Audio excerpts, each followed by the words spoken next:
Olá, olá, gente querida, graça e paz, que Deus abençoe você e toda a sua família. E aí, tudo bem com vocês? Comigo, ó, 100%, hoje trabalhando aqui na cidade de Novo Horizonte. Aproveitei o meu horário de almoço, estou aqui embaixo de algumas árvores dentro da Bonita para poder bater um papo com vocês. Eu tive uma crise de soluço, acredita? Pois é, 4 dias soluçando e não pude gravar como eu havia prometido aí no vídeo anterior. Já se inscreveu? Muito obrigado, viu? Se ainda não se inscreveu, se inscreva aqui no canal Falando de Cristo na Estrada aqui no YouTube e siga a nossa página no Facebook Falando de Cristo na Estrada. É um prazer ter você aqui nos ajudando a pregar a palavra de Deus. Em minhas mãos, a amiga de sempre, a velha companheira Bíblia Sagrada, lâmpada para meus pés, luz para o meu caminho, a santa palavra de Deus. Vamos orar, vamos falar com o Papai do Céu? Querido Deus, amado Pai, em sua presença, nós pedimos, Senhor, perdão pelos nossos pecados, perdão pelas nossas falhas. Lhe agradecemos porque até aqui o Senhor tem nos conduzido, o Senhor tem nos protegido e cuidado de nós. Nos dê a sua bênção, que o Santo Espírito esteja conosco agora, em que vamos abrir a sua santa palavra, que ele nos guie, que ele nos ensine e que nos ajude a praticar. Nós te pedimos, nós te agradecemos e te louvamos em nome de Jesus. Amém. Amém. Mais uma vez, então, aí, que Deus te abençoe ricamente. Bom, eu gosto de ficar aqui dentro da van, né? Bater esse papo com vocês aqui, para mim, é um momento muito agradável, um momento muito gostoso que eu faço com muito carinho. Por isso, eu sempre peço para você indicar também para outras pessoas. Como eu falei, a gente iria continuar trabalhando sobre aquele tema que eu achei de muita relevância e importância para o tempo que nós estamos vivendo, que é esse tema, né? Vida, morte e eternidade. Já falamos aqui sobre as condições dos mortos, né? Pois é, estão descansando e tiramos aí muitas dúvidas a respeito do estado dos mortos. Alguns pensavam que aquele que morria já pronto, estava decidido, ou ia para o céu ou ia para o inferno. Outros até que ficavam no lugar intermediário, chamado purgatório, né? Outros faziam aí uma desassociação, uma dicotomia, corpo, alma, espírito. O corpo é pó, volta para a terra. O espírito é uma entidade, ou a alma é uma entidade. Nós aprendemos que não há nada disso, né? Nós somos pessoas, seres viventes, ou somos uma alma vivente. Lá no Jardim do Éden, quando Deus termina de fazer o homem, ele sopra nas narinas do homem e o homem torna-se uma alma vivente. Você é uma alma vivente, eu sou uma alma vivente, e nós aprendemos que quando nós morremos há uma desconstrução, o pó volta ao pó e o espírito, não a entidade, mas a vida volta a Deus, é claro, porque pertence a Ele, né? O problema para a morte, ou melhor, a solução para o problema morte, está na ressurreição de Jesus. Somente quando ele retornar, ele vai trazer a nós essa vida e vai nos devolver novamente. Paulo escreve: aqueles que estiverem mortos em Cristo Jesus ressuscitarão primeiro, serão transformados e terão encontro com ele nos ares. Depois, aqueles que estiverem vivos em Cristo terão também essa transformação gloriosa e terão o mesmo encontro com ele nos ares, né? Mas é aqueles que estiverem mortos sem Cristo permanecerão mortos por mais 1000 anos, e aqueles que estiverem vivos sem Cristo morrerão, se desfalecerão ali com a presença de Deus, ficarão aí mais 1000 anos aguardando aí também para receber a sua condenação, que é o lago de fogo. A gente chama de lago eterno, por quê? Porque não tem solução, né? A pessoa será atirada ali e vai queimar enquanto durar a matéria. Por isso a gente chama de lago de fogo ou lago de enxofre eterno, onde foi preparado para Satanás, para os seus seguidores, né? Não foi preparado para você. Deus, ele não quer que você tenha esse destino cruel aí, né? Que a tua vida ou todos os seus sonhos terminem nesse lago de fogo. Por isso que a gente está sempre batendo papo aqui com vocês, mostrando que esse Deus é maravilhoso, que ele te ama, que toda a Bíblia, todo o Evangelho é construído com esse tema de salvação, mostrando o caminho que é Jesus, o único que pode nos dar a salvação e pode nos libertar do caminho errado que nós estamos seguindo, né? Que é o caminho que leva à perdição e que leva à morte eterna. Esse caminho de pecado que às vezes parece bonito, às vezes parece fácil, mas o fim é horrendo, né? Então ele hoje está aí, batendo a sua porta, toque, toque, na porta do seu coração, querendo entrar, fazer as limpezas, todas as transformações necessárias para que você se torne aqui mesmo na Terra uma pessoa melhor. Um ser humano que o represente, que traga mais as suas características, porque você foi feito à imagem e à semelhança de Deus e o pecado é que borrou essa imagem, né? Mas dá tempo, tá bom? Aceite hoje mesmo Jesus, creia e ele fará tudo o que for preciso, porque ele já fez lá na cruz por você e por mim, basta você aceitar agora, é o que o Evangelho nos conta. Muitas coisas vêm tentando obstruir esses ensinamentos, né? Desde Adão e Eva, quando Jesus ali em Gênesis capítulo 3, verso 15, ele coloca a inimizade entre o homem, a mulher, a Eva ali, né? Contra a serpente. Ele vai chamar eles ali para um bate-papo e fala, olha, vou pôr inimizade entre vocês, tá? O teu descendente irá esmagar a cabeça da descendente ou do descendente da serpente. O descendente da serpente vai ter até o poder de ferir o calcanhar do seu filho, mas será esmagado, será morto. Então essa inimizade ela é colocada ali em Gênesis capítulo 3, verso 15. Satanás, ele sabe muito bem disso. A Bíblia vai mostrar de Gênesis a Apocalipse, né, que Satanás, ele já nasce derrotado, ok? Mas mesmo estando derrotado, ele tem poder, ele está vivo, ele quer levar com ele o maior número de pessoas possíveis. Mas lá no final, lá em Apocalipse, a gente vê a derrocada total de Satanás, né? Mas até lá, meu irmão e minha irmã, nós temos que lutar e nós temos armas para isso, né? A Bíblia, ela vai nos dar a armadura de Deus, mostrar como usar a armadura de Deus em nosso favor, né? Então essa inimizade de Gênesis capítulo 3, verso 15, depois daquela reunião, não começa ali, tá? Na verdade, essa rebelião começa no céu, né? Lúcifer, ele se torna egoísta, ele quer ser uma pessoa maior do que o próprio Deus, quer se assentar acima do trono de Deus, ele começa a fazer ali os seus comícios, e ele começa a trazer para si, e traz 1/3 dos anjos acreditando nele ali, que não precisa de lei para reger ali os anjos, né? Que Deus era injusto, apesar dele ter tudo e estar no paraíso para onde nós queremos ir, né? Para esse céu maravilhoso, ele não se contenta, ele é um avarento por natureza. E ele faz essa rebelião e ele é expulso do céu e ele vem para a terra e aqui ele tenta fazer essa conquista, essa amizade. Ele vence aquela batalha ali no Jardim do Éden, mas ali já há uma providência divina, não é? Deus ali já tem a primeira providência divina mostrando o plano de salvação e ele diz, João vê isso, né? O cordeiro que tira o pecado do mundo, ele foi morto antes que houvesse pecado.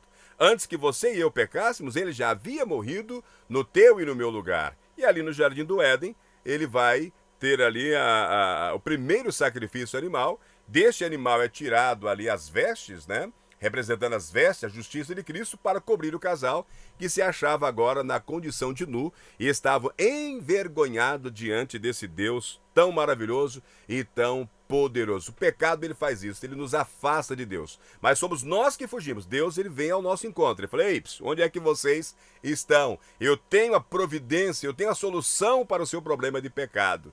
E esta solução sou eu.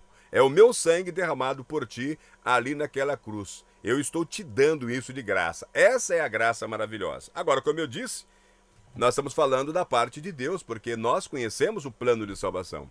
Mas a Bíblia também, ela nos mostra as ações, os planos do inimigo de Deus, né? Nós vimos isso lá no céu, nós vimos ali a artimanha dele no Jardim do Éden, e agora no tempo que nós chamamos tempo do fim, que é o nosso tempo contemporâneo, ele continua lutando, continua com seus planejamentos sórdidos, atacando, né? Lá, quando o evangelista escreve, ele vai dizer que ele está ali em derredor, como um leão faminto, rugindo com fome, querendo destruir, querendo atacar, querendo devorar, você e eu. Ninguém está imune disso, né? Crente ou não, seja qual for a sua religião, né? Nós temos que tomar muito cuidado de estar pegados ali na mão de Deus, sermos ali através das nossas orações todos os dias, ou quantas vezes possíveis a gente orar para esse Deus maravilhoso estar nos protegendo. mas ele não está morto ainda, tá? Essa é a grande verdade. O inimigo não está morto ainda. E aí, ele cria as coisas, né? E uma dessas coisas que ele cria são os enganos para o tempo do fim. Eu disse no vídeo anterior, né, que nós não podemos acreditar em tudo que vemos, e diante de tantas coisas acontecendo ao mesmo tempo, a gente tem que perceber que há alguma coisa sobrenatural do inimigo acontecendo de forma medonha e estranha, né? 2 Coríntios capítulo 11, verso 14 e 15 diz: "E não é se admirar, porque o próprio Satanás se disfarça de anjo de luz. Portanto, não deveria surpreender que os seus próprios ministros se disfarcem ministros de justiça.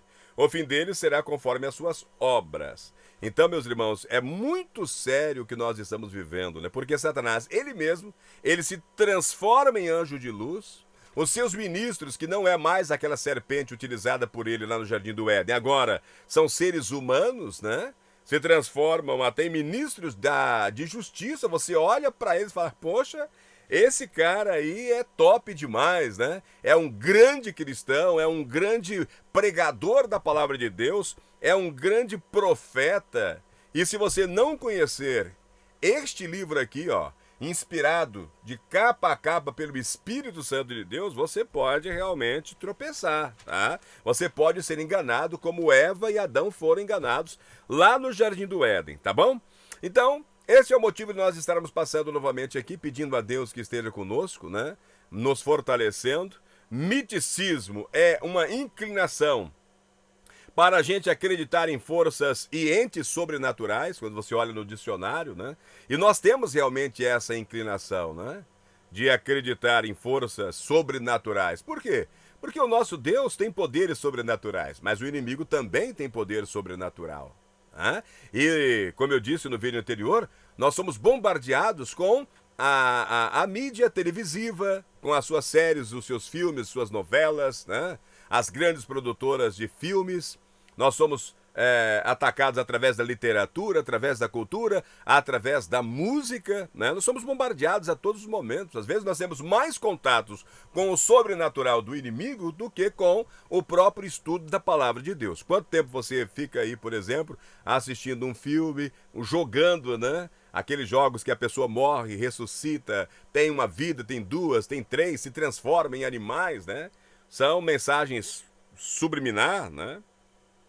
Misticismo também é a crença em que o ser humano pode se comunicar com divindades. E aí atinge tanto aqueles que são do lado do cristianismo, né? Porque nós acreditamos que nós podemos se comunicar com Deus. Ele fala com a gente através da sua palavra, ele fala conosco, né? E a gente fala com ele através das nossas orações. Agora, ao ouvir a palavra de Deus, e alguns até afirmam ouvir de maneira audível a palavra de Deus, como se fosse Deus falando, se comunicando ali, tem que prestar muita atenção, porque a evidência tem que ser uma evidência bíblica, e nós, às vezes, somos enganados pelos nossos sentimentos, pelas nossas emoções, né? Alguém está pregando uma coisa muito errada, totalmente fora da Bíblia, e a pessoa está ali sentindo, emocionada. E ela sai e fala: eu senti a presença de Deus. O Espírito Santo estava ali. Quando aquele Espírito Santo, que ela acha que é o Espírito Santo, não estava falando de acordo com o que está aqui na própria inspiração do Espírito Santo. E ele fala: olha, mas eu tenho a certeza, eu me arrepiei, eu chorei, né? Deus falou comigo ali naquele culto, Deus falou comigo naquela música, Deus falou comigo ali naquele momento. Quando ele vai conferir o que ele ouviu diante da palavra de Deus, começa então a ficar cheio de dúvidas, né? Muitas vezes também, já que o misticismo trata-se dessa inclinação, né, da gente acreditar em força sobrenatural e até de se comunicar com divindade, muitas vezes vem em forma de espírito de luz, né? A alma de alguém que já se foi, trazendo um recado legal para você. A princípio, um recado bacana, trazendo uma mensagem de conforto, uma mensagem de esperança, né? E aí você começa a se relacionar com essa entidade, né? Pode ser chamada entidade de luz. Que Deus possa estar com você, meu irmão. Deus possa estar com você, minha irmã. Que Deus possa estar comigo agora também. né? Para que nós não possamos ser enganados. Nós temos que ver o que está escrito. Se é assim que a Bíblia diz, ok. Se não é assim que a Bíblia diz, desconfie e ore, tá? Aliás, eu quero fechar hoje aqui lendo Mateus, capítulo 7, do verso 21 ao verso 27, né? Para a gente construir o significado dessa verdade, né? Que eu estou trazendo para vocês aqui, que se contrasta com a mentira, né? Mas que tem aparência de verdade e às vezes nos confunde. Mateus capítulo 7, verso 21, é muito conhecido esse tema, né? Falando ali dos falsos profetas, quando chega no verso 21 diz: nem todo o que me diz Senhor, Senhor entrará no reino dos céus, mas aquele que faz a vontade de meu Pai que está nos céus. Muitos naquele dia hão de dizer: Senhor, Senhor, porventura não temos nós profetizado em teu nome? Em teu nome não expelimos demônios? Em teu nome não fizemos muitos milagres? Então lhes direi explicitamente: nunca vos conheci. Apartai-vos de mim, os que praticais a iniquidade. Afasta de você, de mim, sai daqui você que pratica o pecado. Eu tenho falado isso, né?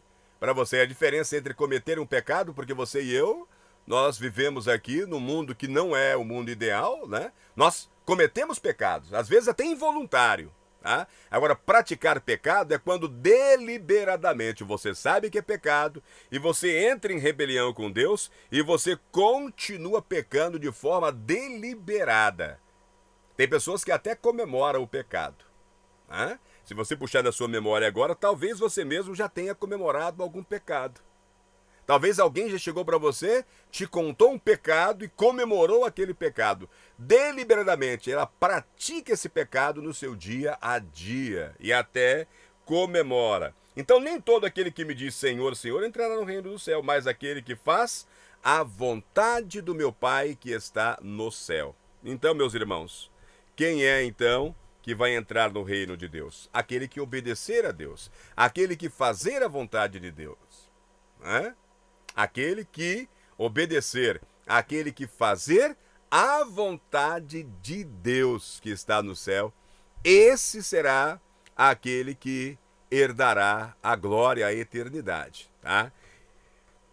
Espero que você tenha compreendido um pouco sobre miticismo, né? A gente volta no próximo tema dando continuidade a verdades para o tempo do fim, tratando de vida, morte e eternidade, os ataques do inimigo.